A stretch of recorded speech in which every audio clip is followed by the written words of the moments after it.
Olá, seja bem-vindo ao canal do InfoMoney. Eu sou Raquel Ballarin, diretora de redação, e tenho aqui ao meu lado nosso editor de política, Marcos Mortari. Hoje nós vamos entrevistar o ex-ministro Henrique Meirelles. Meirelles teve uma carreira de sucesso no setor financeiro, chegando a presidir globalmente um banco estrangeiro. Desde o início dos anos 2000, ou seja, nos últimos 20 anos, tem se dedicado especialmente ao setor público. Foi presidente do Banco Central nos 2 mandatos do presidente Luiz Inácio Lula da Silva, do PT, de 2003 a 2011. Voltou a Brasília em 2016 para ser o ministro da Fazenda do presidente Michel Temer, do MDB. E nesse cargo ele foi o responsável pela criação do novo regime fiscal, que é também chamado de teto de gastos, que hoje está no centro do debate econômico aí da campanha presidencial. Meirelles foi ainda secretário da Fazenda do governador João Dória, do PSDB, de 2019 a 2022, durante todo o período da pandemia. Ministro, muito obrigada pela oportunidade de conversar aqui conosco, com o público do InfoMoney. Raquel, muito obrigado pelo convite, muito obrigado pela oportunidade. É um prazer conversar com vocês e com o InfoMoney e os ouvintes, os telespectadores. Vamos discutir. Ministro, queria começar com o seguinte. No mês passado, em setembro, o senhor declarou apoio ao candidato Lula, inclusive tirando aquela foto, e isso mexeu com os mercados e chegou a criar uma expectativa de que o senhor viesse até ocupar algum cargo no governo, num eventual governo Lula. O senhor deu declarações de que esse apoio não foi condicionado a nenhuma contrapartida, a nenhuma questão econômica, mas também disse que não havia encontrado com o ex-presidente Lula antes do primeiro turno, mas que havia uma expectativa de um encontro. Isso aconteceu? Não, ainda não. Ele me pediu o telefone, etc. Agora, a decisão dele é exatamente não discutir o plano econômico, as decisões econômicas no momento. Isso tem vantagens e desvantagens. Do ponto de vista do mercado, evidentemente, é uma desvantagem. O mercado gostaria de ter clareza sobre o regime econômico que ele vai adotar. Vai ser mais o Lula do primeiro mandato, o Lula do segundo mandato, ou mais o governo da Dilma. Então, de um lado, o mercado tem essa ansiedade para saber qual será a decisão dele nesse aspecto. Por outro lado, ele está numa disputa eleitoral e está procurando capitalizar apoio de todas as áreas. Então, ele não quer desagradar ninguém, não quer se definir, né? Colocando nos termos dele, né, que é na sua linguagem peculiar, ele diz, não, tem 10 economistas aí, se eu escolher um, ele fica satisfeito, 9 ficam insatisfeitos. Evidentemente que a questão aí não é individual, quem fica satisfeito e quem não fica. É a questão de setores da economia, da população que vão gostar e setores que não vão gostar, é evidente, porque hoje o Brasil está muito polarizado. Então, basicamente, é esta a questão. E o que existe, assim, na minha visão, é uma conversa que vai ocorrer depois do segundo turno. Por exemplo,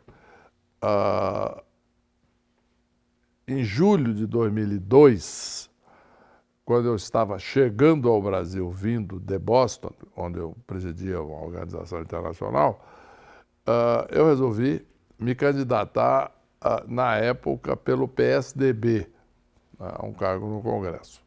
E fiz isso. O emissário do Lula me procurou em julho, portanto, antes da eleição, dizendo que eu deveria me preservar, talvez renunciar à candidatura, principalmente pelo PSDB, etc., porque existia a grande possibilidade do Lula ganhar e me convidar para ser presidente do Banco Central. A minha decisão na época foi o seguinte, e eu falei isso a ele, e eu repito esse tipo de colocação muitas vezes. Eu não tomo decisão baseado em hipóteses, possibilidades. Então, você segue a sua vida, eu sigo a minha, e depois vamos conversar. O que aconteceu é que eu ganhei a eleição, fui mais votado na época. O Lula foi eleito presidente da República pela primeira vez, depois de 3 derrotas. E, em final de novembro, por aí, começo de dezembro, ele me convidou, conversamos, chegamos num acordo e eu aceitei ser presidente do Banco Central. Ministro, A gente sai do primeiro turno com uma eleição sinalizando muito mais uma disputa acirrada, né? As pesquisas indicavam uma vantagem maior do ex-presidente Lula e o resultado foi muito mais apertado e agora um quadro muito indefinido. Daí também o mercado acreditar, alguns agentes do mercado acreditarem que o Lula pode antecipar essa sinalização econômica para tentar buscar o eleitor de centro, para tentar buscar também aceno para agentes econômicos. Considerando também a formação do Congresso Nacional, mais à direita, centro-direita, como observamos, e o contexto, a conjuntura global brasileira, qual é o Lula que o senhor espera, caso ele seja eleito agora em outubro? O Lula do primeiro mandato ou um governo mais próximo do que foi o governo Dilma? Olha, o que eu disse, inclusive, mesmo antes do primeiro turno, quando eu anunciei o apoio, etc., é que eu esperava, e essa era a minha razão, o Lula mais próximo do primeiro mandato. Não por uma questão de convicção ou profundo conhecimento econômico e decisão, e etc., no sentido de adotar uma linha que acredita, mas uma razão muito simples, ele é muito pragmático. Eu lembrei, nessa oportunidade, com ele lá, com a equipe dele toda, etc., o seguinte, olha, no período em que ele foi presidente e que foi marcado, principalmente do ponto de vista econômico, pelo primeiro mandato, foi um período de responsabilidade fiscal, de superávit primário elevado, etc., controle de despesas e de responsabilidade monetária. Neste período, se tomarmos os 8 anos, o Brasil criou 11 milhões de empregos, ele é do Partido dos Trabalhadores. Cresceu em média 4% ao ano. Resolveu praticamente definitivamente no Brasil a questão cambial, criando, quando nós deixamos lá, quase 300 bilhões de dólares de reservas. Em resumo, algo que deu certo. Então, eu digo, o meu pressuposto é que se tem algo que deu certo, que foi no governo dele, e algo que não deu certo, que foi exatamente no governo da Dilma, o que acontece? É o óbvio, escolher o que dá certo. Evidentemente que tem pessoas na campanha dele, e aí é que gera dúvida, muitos economistas lá, etc., que adotam uma linha historicamente, que eles chamam de desenvolvimentista, que é uma linha por maior intervenção do Estado. Isso não deu certo. Isso foi aplicado e gerou uma recessão enorme no Brasil em 2015, 2016, que já começou em 2014. Mas, evidentemente, essas pessoas argumentam. De fato não deu certo, mas aí tudo tá cheio de explicações, mas agora vai dar. É a tal história. Eu não acredito nisso. Eu acho que decisões erradas que levam a resultados ruins, se repetidas, levam. Mas o senhor não imagina que tem tido um flerte do ex-presidente Lula com essas sinalizações, quando ele fala de investimentos públicos? A primeira coisa que ele vai fazer como presidente, caso ele seja eleito, será se reunir com os governadores e elencar 3 obras prioritárias, ou seja, sinalizações de mais gastos públicos, de um Estado mais presente. Essa pode ser uma sinalização contrária ao que o senhor defende como, enfim, como economista. Olha, é normal, em primeiro lugar, que em campanha eleitoral todo candidato promete coisas positivas. Não há dúvida que o gasto público, per si, ele tem ali um resultado positivo. Você gasta, você gera emprego, etc. Você constrói uma obra, tudo muito bem. Só que tem um outro lado da questão. Alguém paga. E esse alguém é o governo. Só que, como já disse uma grande líder europeia, não existe dinheiro do governo, existe dinheiro da população. E a população acaba pagando. E como o Brasil já tem uma dívida elevada, etc., isso mostrou no passado que fracassa. Por quê? Porque, de um lado, você gasta mais, mas aumenta a dívida, aumenta o juro, aumenta a inflação e o emprego cai. Então, o que nós temos que fazer é, na realidade, fazer uma reforma administrativa bem feita, cortar gastos públicos desnecessários, abrir espaço para aí sim essas despesas públicas. Não é simplesmente voltar ao velho sistema, ao velho Brasil. Você simplesmente vai somando despesa uma em cima da outra. Você tem que forçar e definir prioridades, cortar despesas desnecessárias e investir nesse tipo de coisa, não só em obras, etc., mas principalmente em política social e, ao mesmo tempo, com responsabilidade fiscal, criar condições para gerar emprego e renda. O senhor tem dito que o teto de gastos ele foi feito para ser algo temporário e que daria espaço exatamente para as reformas. O senhor tocou no ponto da reforma administrativa. Com essa conformação do Congresso que a gente viu ali com a eleição do primeiro turno, o senhor acha que isso vai ser uma tarefa fácil? É possível, independentemente de quem ganhe? Olha aí, duas respostas diferentes. Primeiro, não é fácil. Segundo, é possível. Tá?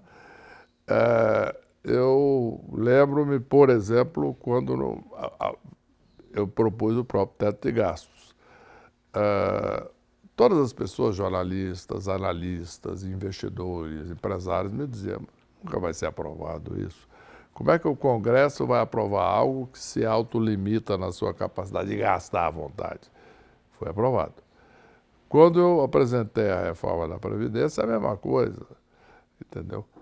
Eu vou contar uma história rápida só para ilustrar esse problema. Eu estava lá numa conversa com uma bancada parlamentar na Câmara sobre a reforma da Previdência. E tinha lá um deputado especificamente que estava combatendo muito, é um absurdo, forçar aí as pessoas a trabalhar mais tempo. Eu digo, a expectativa está aumentando de vida das pessoas, as pessoas estão vivendo mais, ainda bem, né?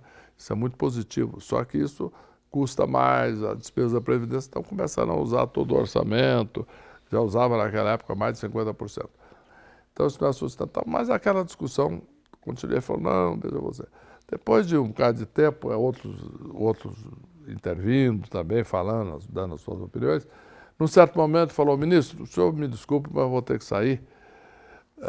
Eu falei, opa, deve ser alguma coisa importante, né? O senhor está deixando aqui essa... Ele falou, sim, eu vou numa festa de uma amiga minha que está comemorando 20 anos de aposentada. Eu falei, o senhor ganhou a discussão aqui para mim, nós não podemos encerrar e vou embora. Pois é. Então você precisa ter, neste caso, liderança, determinação, clareza e diálogo. Eu sempre dizia, eu respeito o Congresso Nacional. O Congresso Nacional é soberano, mas vamos conversar. Tá? Então, o que é mais importante para o congressista? É levar lá algumas emendas, etc., ou, na realidade, o país crescer, ele participar disso, gerar emprego, gerar renda, etc., cortar despesas desnecessárias, fazer isso assim, aí sim os investimentos necessários. Eu acho que o Congresso não é necessariamente conservador. Eu vi até o mapa um dia desses, aí, o vermelho e o azul, a onda conservadora. Eu acho que é uma tendência do Congresso de ser mais pragmático, isto é, menos ideológico, não necessariamente com ideologia radical, de um lado ou de outro. Agora, não há dúvida de que o país se moveu um pouco mais para a direita, independentemente de quem ganhar a eleição. Mas isso é um fenômeno que eu acho que veio para ficar e que acontece em qualquer país do mundo. Estados Unidos, democrata, republicano, Inglaterra, trabalhista, conservador, França, etc. É normal. O que aconteceu no Brasil é que nós tivemos um regime que era um regime militar, passou-se para o regime democrático, etc., em 85. Então, houve um estigma da direita. Quer dizer, então, os principais partidos eram de esquerda ou centro-esquerda. Os dois principais partidos eram o PT, que era esquerda, e o PSDB, que era centro-esquerda. É normal que agora a situação se equilibre com direita e esquerda. Agora, isso não impede que se discuta, inclusive porque, ironicamente, em todos os países do mundo, historicamente, os partidos conservadores, um congresso conservador, significa um congresso que segura a despesa. Os conservadores tendem a ser também conservadores na parte fiscal. Então, uma visão contrária dessa. Então, eu acho que com determinação, com liderança, com clareza, é possível. Mas a senhora não acha que, no nosso caso, os conservadores significam mais conservadores na pauta de costumes e não na pauta econômica? Eu acho que tem um pouco disso, tem muito a questão de costume, mas eu acredito que a grande maioria desses congressistas foram eleitos por questão de costumes apenas. Eu acho que tem muita coisa aí, de fato, de ser anti-esquerda, de ser uma coisa que é a grande maioria da população, de fato, é aquele que trabalha, ganha vida, etc., e que quer ter a oportunidade de ter mais emprego, mais renda, etc. Então, eu acho que isso prevalece muito também. Ministro, nesse momento que a gente está discutindo, o teto de gasto está sob questão. Acho que de todos os lados, os economistas estão discutindo o arcabouço fiscal. Antes de tentar entender qual que vai ser o futuro, eu queria que o senhor fizesse um balanço, né? A regra fiscal, ela, em uma medida, ela conseguiu explicitar os conflitos orçamentários, isso era um dos objetivos do teto, de fato isso foi explicitado. Naquele momento, os juros de longo prazo caíram, as expectativas melhoraram. Por outro lado, críticos dizem que o teto de gasto sacrificou muito os investimentos públicos, que foram os principais pontos, as rubricas do orçamento que sofreram o maior corte ao longo desse período. O teto de gasto foi bem sucedido? O que poderia ter sido feito diferente? Olha, eu acho que o teto foi bem sucedido porque ele tirou o Brasil da maior recessão da história. Ponto.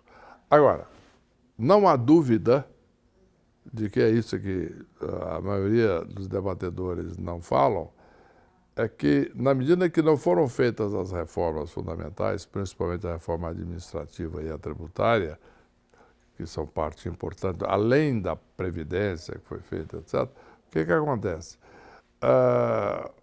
Com as despesas obrigatórias, isto é, aquela despesa de financiamento da máquina crescendo, você comprimiu os investimentos em infraestrutura.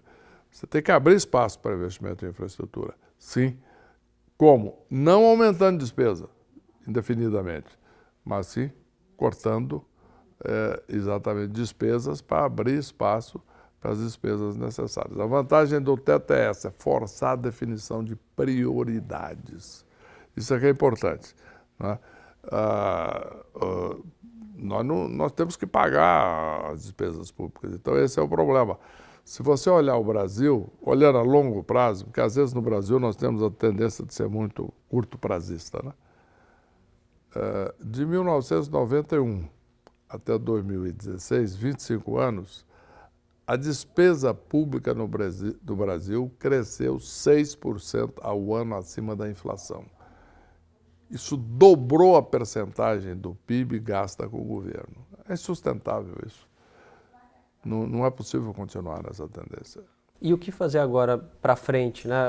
A gente tem visto todo mundo, o próprio candidato, o ex-presidente Lula, fala em revogar o teto de gastos, mas não sinaliza muito o que seria colocado no lugar. O Tesouro Nacional, nesse momento, discute uma espécie de novo teto que, dependendo do nível de endividamento que a gente tivesse, poderia ser gasto acima da inflação, algum percentual que ainda está em discussão. Qual que seria a fórmula ideal agora, nesse momento, que a gente tem uma conjuntura diferente, até em razão da pandemia, né? O teto foi criado antes da pandemia, novas demandas surgiram em função de toda essa crise sanitária. Olha, o que se gastou na pandemia foi justificável, extra-teto, despesas extraordinárias, etc., que ele já foi. Agora, o país precisa exatamente de responsabilidade fiscal para crescer. O que se precisa entender com clareza é o seguinte: o melhor programa social que existe é o emprego. Então, não existe país que melhore o padrão de vida da população, que diminua a desigualdade só arrancando mais dinheiro da população e distribuindo de volta e gastando um bom pedaço disso na administração da máquina pública. Esse é o caminho do desastre. Já existem impérios no mundo, a história mostra isso, que acabaram, faliram por causa disso. Você tem que criar condições para que a economia cresça, gere emprego e gere renda. E para isso é necessário manter a responsabilidade fiscal e aí sim abrir espaço para esses investimentos absolutamente necessários. O problema é que quando você começa a discutir o que você vai mexer, o que entra, o que não entra, qual é a regra, você já entra no pesadelo, porque aí todo mundo quer puxar a coisa para o seu lado, etc. O teto teve um prazo exatamente para isso. É o prazo de 2016 até 2026. Só faltam 4 anos. É o tempo de fazer as reformas fundamentais, arrumar a casa e seguir. E aí sim, com o país tendo a possibilidade de crescer um pouco mais do que esse ano que vem é 0,5%. Esse ano cresceu um pouco mais. Se você comparar, por exemplo, só para finalizar essa parte, eu dirigi aqui a economia de São Paulo durante os 3 anos e pouco. Neste período, o Brasil, como um todo, cresceu 1,7%. São Paulo cresceu 8%. Então, essa é a questão. Quer dizer, agora, se você tirasse São Paulo da estatística, o Brasil estaria negativo durante 3 anos, não é só a pandemia, não. Então, o que acontece? Não é possível um país que fica crescendo 1,7% durante 3 anos, um tempo. Fala, não, mas a pandemia é verdade, mas e 2019? Já cresceu 1 e pouco também. O ministro falou em arrumar a casa, né? Então, se o senhor tivesse sentado ali, vamos imaginar que teve ali que o candidato Lula foi eleito e que convidou o senhor. Como é que arrumar a casa com uma expectativa, por exemplo, de que o Auxílio Brasil em R$600 custe 59 bilhões adicionais, depois mais 10 bilhões de 13º a mulheres, quer dizer, uma série de despesas que foram criadas e que nem estão muito previstas no orçamento do ano que vem? Os 53 mais 10 não estão no orçamento. Eu acho o seguinte, é possível absorver isso criando uma excepcionalidade para o ano que vem, para acomodar esses 60 bilhões, que são necessários hoje, as famílias estão precisando mesmo, desde que haja um compromisso firme de respeito ao teto logo a partir de 24. Agora, fala, como é que vai respeitar o teto aí, a despesa vai cair? Simples. Faz a reforma administrativa durante o ano de 23. Mas uma reforma administrativa seria suficiente para garantir ao longo de muitos anos, de forma perene, né? Porque o Auxílio Brasil seria 54, 55 bilhões anualmente, sempre gasto nesse sentido. Teria espaço? Olha, seria suficiente para fechar? Abriria o espaço. Vou te dar um exemplo disso. O Estado de São Paulo, que é uma parte da economia, um pouco mais de um terço da economia brasileira. Nós fizemos uma reforma administrativa muito boa, muito bem feita e muito eficaz aqui em 2021. Em 2022, o Estado entrou no ano com saldo de caixa de 53 bilhões de reais no Estado. Tem 8 mil obras em andamento sociais, etc., infraestrutura em função disso. Então, é possível, sim. E qual que seria essa reforma administrativa? Quais seriam os pontos? Vai mexer em direito adquirido? Primeiro, vou citar um exemplo. São vários, a reforma é ampla, mas um exemplo. É comum em governo, isso existia em São Paulo bastante, no governo federal então é enorme. Existe uma necessidade qualquer num determinado período. Construir uma estrada de ferro, uma estrada que não sei o quê, fazer um projeto lá, não sei onde. Este projeto terminou, ou não foi feito, ou não será feito. A estatal continua. Funcionários, prédios, luz, água, telefone, verba de manutenção, não sei o quê. Então é esse o problema. Isso é inútil, só tem despesa. Você fecha uma estatal dessa, você não tem prejuízo nenhum. Fala, bom, e as pessoas? Você não pode ter um Estado apenas vivendo para sustentar, porque o Estado tem que arrecadar, você tem que gerar emprego na economia para que essas pessoas todas sejam absorvidas. No momento que você faz a reforma administrativa, cria a responsabilidade fiscal, dá uma sinalização boa de responsabilidade fiscal, o país cresce e absorve todos esses trabalhadores. Eu queria falar um pouquinho de mercado internacional, mas queria fazer uma última pergunta em relação ainda à situação política aí da eleição, né? em uma eventual vitória do candidato Bolsonaro, do presidente Bolsonaro? O que a gente pode esperar de um segundo mandato? Olha, eu acho que, apesar dele ser um presidente reeleito, existe também, na minha opinião, algumas dúvidas. Ele gastou muitos recursos, etc., agora, durante o ano de 22, que, evidentemente, tinham finalidades aí de benefício eleitoral, etc. Muito bem. A pergunta é, ele volta ou adota um governo que foi prometido de responsabilidade fiscal, de visão liberal, etc., né? Ou não. Continuará numa postura, digamos assim, pré-eleitoral durante 4 anos. Não faz muito sentido isso durante o início de governo, mas esse é o que nós teremos que ver. Quer dizer, nós teremos que ver será um governo Bolsonaro, como ele anunciou no início do governo, um governo liberal, de responsabilidade fiscal, ou será um governo como ele praticou, principalmente durante o ano de 22. Isso é que eu acho que é fundamental e é difícil prever no momento. Ministro, antes da gente entrar na questão internacional, eu queria entender um ponto da questão do apoio, né, do senhor ao ex-presidente Lula.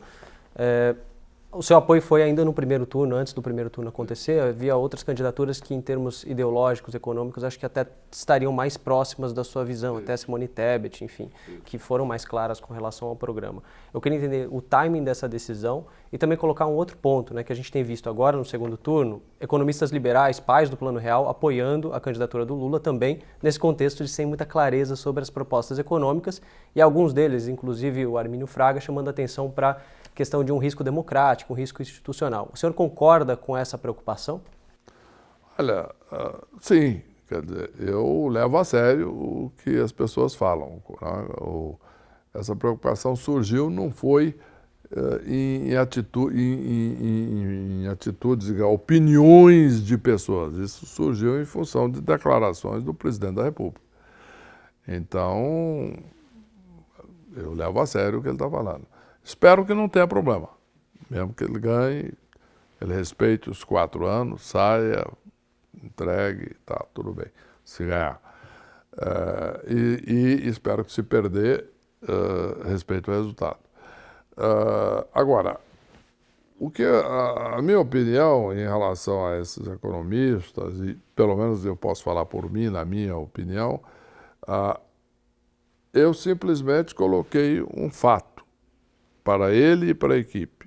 Escuta, com responsabilidade fiscal, com clareza, funcionou. Não é que só funcionou do ponto de vista teórico, não. Gerou emprego, 11 milhões de empregos, é muita coisa. 30 a 40 milhões de brasileiros, dependendo da medida, saíram da pobreza. Nós tivemos um crescimento de 4% ao ano. Isso não é brincadeira, tá certo? Compara com o que está acontecendo agora. Então, isso foi conseguido com um determinado tipo de política. Eu espero, a minha expectativa é que isto seja repetido, prevaleça, e não atitudes que se provaram erradas. E eu, inclusive, dei uma entrevista uma vez em que eu disse isso. No final, eu espero que a realidade prevaleça, apesar de algumas declarações equivocadas da campanha. Ponto. Nós estamos numa situação, falando do ponto de vista internacional, complicada, né? Um momento um pouco frágil, vamos dizer assim, né? A gente teve a questão da guerra da Ucrânia, que continua e que desestruturou as cadeias logísticas aí. Já existia um movimento até anterior em relação a quase uma desglobalização. A gente tem aumento na taxa de juros no mercado internacional, inflação alta, em países que a gente não imaginava ver, né? Inflação de 18%, por exemplo, e um risco enorme de uma recessão, falando especialmente em Europa, né? A gente tem assistido muito isso. Então, no Brasil, a gente tem falado muito da questão eleitoral e da questão fiscal para o ano que vem, mas isso tudo vai respingar na gente no ano que vem, né? Então, como é que a gente vai conseguir, no ano que vem, está ali alinhado com o cenário internacional e ao mesmo tempo tentando crescer aqui e digerir tudo isso? Olha, o Brasil tem uma desvantagem na maior parte do tempo e tem uma característica, essa característica que é uma desvantagem na maior parte do tempo, em momentos de crise é uma vantagem. O Brasil é um país que tem um comércio exterior como percentual comparado com muitos países mais abertos, relativamente pequena do produto. É um país, vamos dizer, um país fechado do ponto de vista econômico, ao contrário de muitos outros países. Tanto que uma das propostas que sempre se faz para aumentar a produtividade é abrir a economia. Eu concordo com isso. Só que no momento em que a economia mundial está se contraindo, o fato de ser fechado é uma proteção. Nós não vamos ficar fechado, pouco produtivo e etc., só esperando o dia que houver uma crise. Não. Mas no momento que há, então, é positivo. O Brasil depende menos do mundo, porque o que o Brasil exporta? O Brasil exporta basicamente commodities, comida, minérios, isso aí vai continuar a demanda. Agora, evidentemente que algumas coisas afetam o custo do dinheiro, taxa de juros internacional, tudo isso. Então, é um período de dificuldades, não há dúvida. E só tem uma saída para isso. O Brasil precisa estar com a casa em ordem, tá certo? É um momento mais do que nunca de fazer aquilo que nós estávamos dizendo. Fazer a reforma administrativa, a reforma tributária, garantir a responsabilidade fiscal e, a partir daí, estarmos preparados para enfrentar um ambiente externo mais hostil. Ministro, eu vou fazer uma última questão minha, rápida, já agradecendo muito o seu tempo. O senhor tem um trânsito invejável na política, né? O senhor trabalhou no governo Lula, trabalhou no governo João Dória, trabalhou no governo Temer, é ouvido por diversos lados aí do espectro político. Qual que é o segredo? Qual que é a sugestão, a dica que você dá para quem está na política vivendo nesses mares muito turbulentos, muito polarizados e de muita intolerância? Olha, porque a minha carreira, ela foi uma carreira do setor privado. Eu tive a maior parte da minha vida trabalhando no setor privado, apesar dessa minha experiência no governo, Banco Central, Ministério da Fazenda, aqui em São Paulo, etc. E também por ter uma característica, eu tenho foco no resultado. Quer dizer, quando eu fui trabalhar no governo do então eleito presidente Lula, nós chegamos a um acordo exatamente sobre o que eu iria fazer e a minha independência como o dirigente do Banco Central. Eu respeitei o acordo. Um dia eu cheguei para ele, quando não foi aprovada a lei de independência do Banco Central naquela época, foi aprovado finalmente agora, eu disse a ele: presidente, nós temos um acordo. Eu vou honrar o acordo de independência. O senhor tem a prerrogativa constitucional de me exonerar, só que isso é um problema seu, não é meu. Então eu vou fazer o meu trabalho, o senhor toma a decisão. E eu fiquei lá aos 8 anos. A mesma coisa em relação ao presidente Temer, ou aqui ao governador Dória. Quer dizer, é uma questão de foco no resultado, trabalho objetivo, direto, e não partidário, etc. Eu tenho uma visão de Brasil, foco no Brasil. E é por isso que isso é viável. Vou fazer 2 perguntas e aí a gente encerra a entrevista. Tá bom. Prometo que estamos tomando tempo do senhor. Falando da carreira privada, né? Eu queria que o senhor dissesse um pouquinho como é que o senhor vê a questão bancária internacional, já que o senhor esteve numa posição privilegiada ali num banco lá fora. Então a gente vê, por exemplo, alguns bancos na Europa sofrendo uma crise de credibilidade. E também da sua experiência agora como no conselho de uma exchange, né, de criptoativos, se o senhor já dominou toda essa novo momento do mercado financeiro. Olha, primeiro, os bancos internacionais estão né, enfrentando um momento de uma certa dificuldade. Exatamente porque é um momento de juros elevados, que de um lado aumenta o lucro, mas de outro lado aumenta a dificuldade dos clientes de pagamento, a inadimplência. Então, isso é um problema. Tá? Então, começa por aí. Segundo, os bancos que já tinham algum problema, problemas de crédito, problemas administrativos, esses, neste momento de maior aperto monetário, fiscal, etc., isso aparece, entendeu? Que é o que está acontecendo aí, inclusive com bancos europeus de grande porte, etc., normal.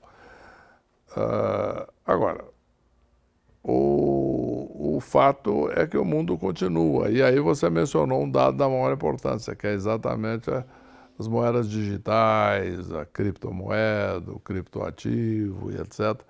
Inclusive, eu fui convidado e aceitei para ser membro do conselho da maior empresa de criptomoeda do mundo, que é a Binance, é uma corretora, mas que também emite a sua própria moeda. E tudo bem, por quê? Porque eu, em primeiro lugar, sempre também fui voltado exatamente aos avanços da tecnologia. Eu criei um dos primeiros bancos digitais, que naquela época era chamado de Internet Banking, que foi no final da década de 90 nos Estados Unidos, quando eu criei um Internet Bank no estado de Massachusetts, e no mesmo momento quando o Citibank criou em Nova York. Então foram os dois primeiros. Depois criou um outro que ficou muito conhecido, o Wing Bank, em Chicago. Em resumo, eu participei logo de início desse movimento de digitalização, etc. E agora é uma evolução natural disso. Não dominei completamente ainda não. É um mundo ainda muito complexo, vasto e muito interessante. Bom. Ministro, muito obrigada aí Obrigado a por vocês. sua participação, pelo seu tempo. E vocês continuem seguindo a gente no nosso canal no Infomani. Um abraço. Obrigado a todos.